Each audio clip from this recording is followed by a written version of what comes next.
Hello! My hair is a bit crazy, but I've managed to sort it out a little bit. So you're just gonna have to deal with it, okay? Please, thank you. I think it's just partly the humidity. It's really hot at the moment, so it's kind of messing with it. But it's okay, it's all right. It's okay, we can do this. We're back with another installment of the in-depth reviews of the ACOTAR Thorn and Roses series. So if you haven't watched part one, go watch that. If you're new here, this is an in-depth review which will contain spoilers on the second book in the ACOTAR Thorn and Roses series. If you haven't read it yet, go read it. If you don't want to read it and you just want to hear me talk about it, keep watching. This video is for you. If you just went and read the book, welcome back. We're here and it's time to talk about the book and the wildlife's being crazy.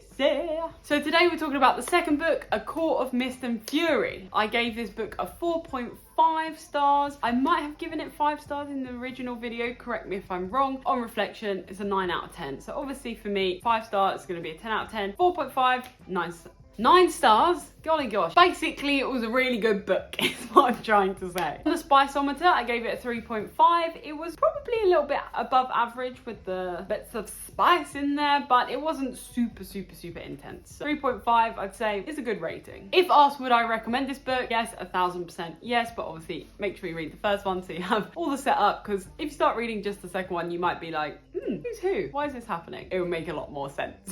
I really loved this book, and it was a lot better than the first book. I really feel like there was quite a big gap between the first two in terms of how she wrote and the level of writing, the descriptions, the plot, everything. The characters was just so beautiful, and I feel like, as I always say, the first book is usually the worst because you're setting everything up. You don't have the same attachment to the characters, and therefore when I'm now reading it in the second book, I know what I like and dislike about each character, so I feel everything with them in a stronger way. I feel like everything with Highburn and the plot just thickening was really cool and really good. It was like a next boss, but it was a really well set up story, and I enjoyed that. Big snaps and claps. I feel like they definitely set up a few redemption arcs here as well because of the absolute betrayal that Tamlin and Lucian bestowed upon Feyre and the Crow. So fingers crossed for the future that there will be some redemption. I feel like I struggled at first with the whole mate thing because it is very fantasy, but it does make me cringe a little bit because it, again, reminds me of that Wattpad vibe, reading some random, I don't know, vampire story or something that was popular at the time, and it just kind of reminds me of that, but I kind of just envisioned it more like soulmates, and I was like, okay, yes, I can deal with this, I can put this aside. And so I didn't find it as cringy afterwards, but at first I was a bit like, woo! Gosh, this is intense. I feel like the attack they had on Valaris after they showed the city, I guess, to the queens was quite a surprise and quite a shock. And I was like, my heart was beating, everything was crazy. I was like, defend the realm. It was a whole moment. It was obviously quite devastating. I did enjoy it. There was some really good plot twists in this book, especially the ending with the sisters and Tamlin's and Lucian's betrayal. Honestly, this book was full of twist after twist after twist, and honestly I didn't see most of it coming, so I really enjoyed that, appreciated that. You know how I feel, I told you this. Classic overthinker, she thinks about 500 different ways that the book can finish, so I really love it when it surprises me, and it did, and I love it. I also love that I'm getting to know all the other characters, so Cassian, Azriel, Amren and more. They're a really cool little unit, and I am enjoying the fact that we've kind of been let into their world. The Night Court seems so cool. Like I want to go there. Like if that place existed, I'd be right there. Sign me up. I feel like the ending was super cool as well, where you find out Feyre is actually now the High Lady of the Night Court. She's going into enemy camps, into the Spring Court, gonna do a little bit of meddling. Oscar-worthy acting performance. You know, I don't remember anything. Get me away from him. Honestly, ripped my heart out, and they were all wounded, and it was so intense. But what a great time, eh? What did you think about this book? Did you like it? It was a big step up from the first book, and I enjoyed it. I mean, welcomed it. Got it a 9 out of 10, so you know, it's obviously doing something, right? Reese's character definitely made this book really great for me. I was just obsessed with him. I haven't loved a fictional character like that in a really long time, really attached, and was like so nervous that something was going to happen to him throughout this whole book. It was a time.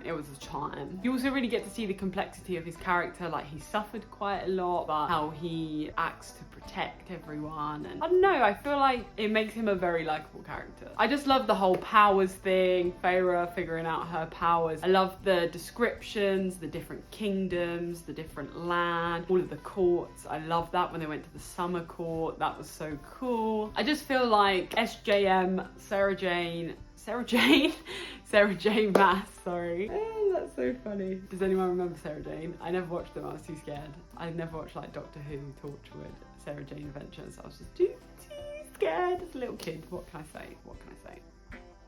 Whoa, did you hear that? I just love the fictional realm that SJM has created. It's amazing, and I'm really happy to be a part of that. I'm really happy that I took the leap and started reading these books. So I would recommend them to you. If you're here and you're hearing about this, yes, you have had some plot spoilers, but I would say there's still plenty more to happen and come along. So get reading now, get into this series. It's great. So the main reason this book got a 9 out of 10, not a 10 out of 10, is because, okay, controversial opinion. It's the whole thing with Tamlin. I get it. We need a bad guy that's gonna turn on people and everything. And I get it. Tamlin's the perfect one. He's literally on his own, no family. All he has is Lucien, and he's in love with Feyre, obsessed with her, thinks that she's been taken from him. I get it, right? However, I feel like his character in the first book is different to his character in the second book. And I don't think there was ever any explanation as to why his character is now like that. Never like an insinuation that this was him all along, but he was just acting in the first one. Never an insinuation that anything that happened under the mountain changed him. We still don't know what he did under the mountain, except for sit on his ass on a throne next to Amarantha. Like, do you know what I mean? And I just feel like it could have been done a little bit better, because I get that there was the shock that he betrayed them and he's kind of got this villain arc to him too. And I get that, and it's great, and it's a good plot twist. It is a really good plot twist. I just feel like it's not the same character. I feel like she kind of assassinated Tamlin in the first one. She's made a new Tamlin that's going to fulfill and make her plot more convenient. Does that make sense? And I just feel like it's a shame, because I feel like it could have been done a lot better. In the first book, you could have shown that he had maybe more of this like obsessive side, but there wasn't really like genuine feeling there, or he didn't want to protect her as such. He just had a possession vibe, which I guess he did when you look back in the reflection, but I just feel like it needed to be a bit more present, and then we could kind of see that, because I feel like there was kind of the hint with the whole, when he did manage to get a moment with him, it went to a little bit of like sauciness, so that was kind of where his mind was at. I just feel like it wasn't very clear, didn't really explain, and the build up could have been a little bit better, and I think that would have made the plot even more shocking, more like, oh, can't believe he's done that. And I just feel like, I get that maybe he was supposed to be pretending not to notice, but he obviously noticed when she's not doing well in the first book, and then suddenly he just doesn't see that anymore in the second book. I just feel like that doesn't make sense to me. Again, changing the character. I see the development of the character in this book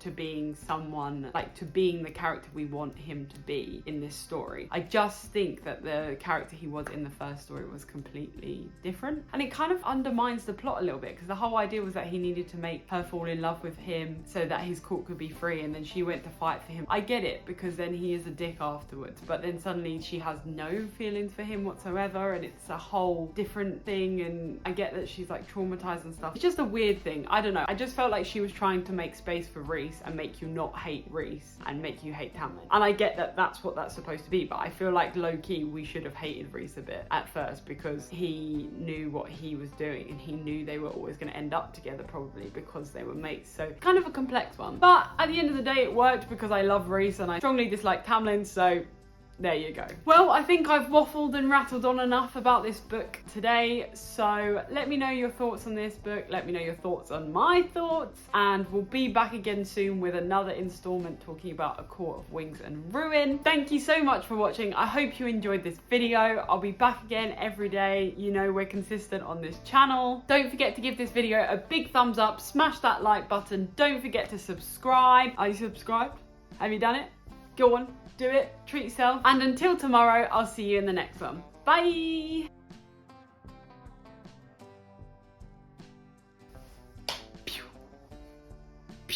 Oh, big stretch! Hold. Excuse me. What are you doing? Sorry, I need my phone. Did you actually leave it in here? I didn't interrupt you. You did interrupt me. You shut the door. It's shut, it's shut. Thank you. What a silly Billy, eh? Naughty, naughty. Right, I think that's enough.